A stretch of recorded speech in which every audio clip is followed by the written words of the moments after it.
आरोपी मोकाट, समाज आक्रमक। पैठणमध्ये दलित मातंग समाजाच्या तरुणाची हत्या, आरोपींना अटक झाल्याशिवाय मृतदेह उचलणार नाही, नातेवाईकांचा एल्गार। पैठण छत्रपती संभाजीनगर जिल्ह्यातील पैठण शहरात दलित मातंग समाजातील 17 वर्षीय तरुणाची चाकू हल्ला करून अत्यंत निर्घृणपणे हत्या करण्यात आली आहे। या धक्कादायक घटनेने संपूर्ण परिसरात संतापाची लाट उसळली आहे। आरोपी अद्याप मोकाट असल्याने संतप्त कुटुंबियांनी आणि समाज बांधवांनी आक्रमक पवित्रा घेत पोलीस ठाण्यानंतर थेट शासकीय रुग्णालयात ठिय्या आंदोलन सुरू केले आहे। नेमकी घटना काय? मंगळवार 2 जून 2026 रोजी सायंकाळी 7च्या सुमारास पैठणमधील इंद्रानगर परिसरात ही दुर्दैवी घटना घडली। अनमोल देविदास अहिरे, वय 17 या तरुणावर विकास पांडुरंग पवार, ईश्वर भाऊसाहेब दगडे आणि साईनाथ विकास पवार, सर्व रा. इंद्रानगर, पैठण यांनी अचानक हल्ला केला। आरोपींनी अनमोलला जातीवाचक शिवीगाळ करत चाकूने त्याच्या छातीवर आणि पोटावर वार केले। गंभीर जखमी झालेल्या अनमोलला उपचारासाठी तातडीने रुग्णालयात दाखल करण्यात आले, मात्र उपचारादरम्यान डॉक्टरांनी त्याला मृत घोषित केले। पोलीस ठाण्यानंतर रुग्णालयात जंग।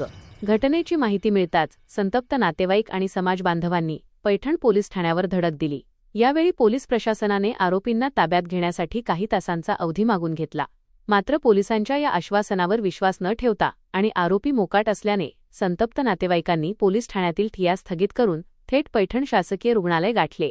जोपर्यंत आरोपींना बेड्या ठोकल्या जात नाहीत तोपर्यंत आम्ही येथून हलणार नाही आणि मृतदेह ताब्यात घेणार नाही, असा एल्गार पुकारत कुटुंबियांनी रुग्णालयातच ठिय्या आंदोलन सुरू केले आहे।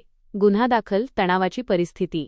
या प्रकरणी मयत अनमोलचे वडील देविदास अहिरे यांच्या फिर्यादीवरून पैठण पोलीस ठाण्यात भारतीय न्याय संहिता 2023च्या विविध कलमांसह अनुसूचित जाती आणि अनुसूचित जमाती अत्याचार प्रतिबंधक अधिनियम 1989 अंतर्गत गुन्हा दाखल करण्यात आला आहे। सध्या शासकीय रुग्णालय परिसरात तणावाचे वातावरण असून मातंग समाजासह इतर संघटनांनीही या घटनेचा निषेध नोंदवला आहे। आरोपींना लवकरात लवकर अटक करण्यासाठी पोलीस प्रशासनावर मोठा दबाव निर्माण झाला आहे।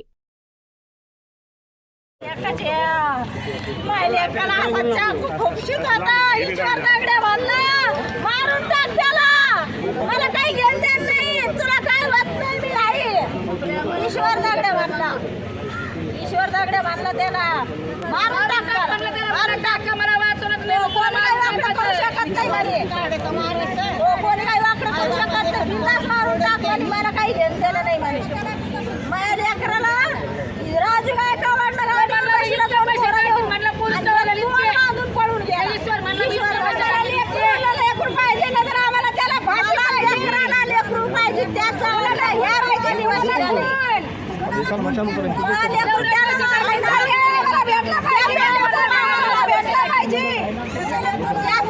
आम्ही सांभाळू नाही तर मारून टाकू, ही आमची इच्छा आहे। याने आमचं लेकरू मारलंय ना, आम्हाला त्याचं लेकरू पाहिजे। पैसे त्याच्यात पैशाची ताकद आहे, पैशाची ताकद, पैशाची ताकद आहे, न्याय मिळालाच पाहिजे।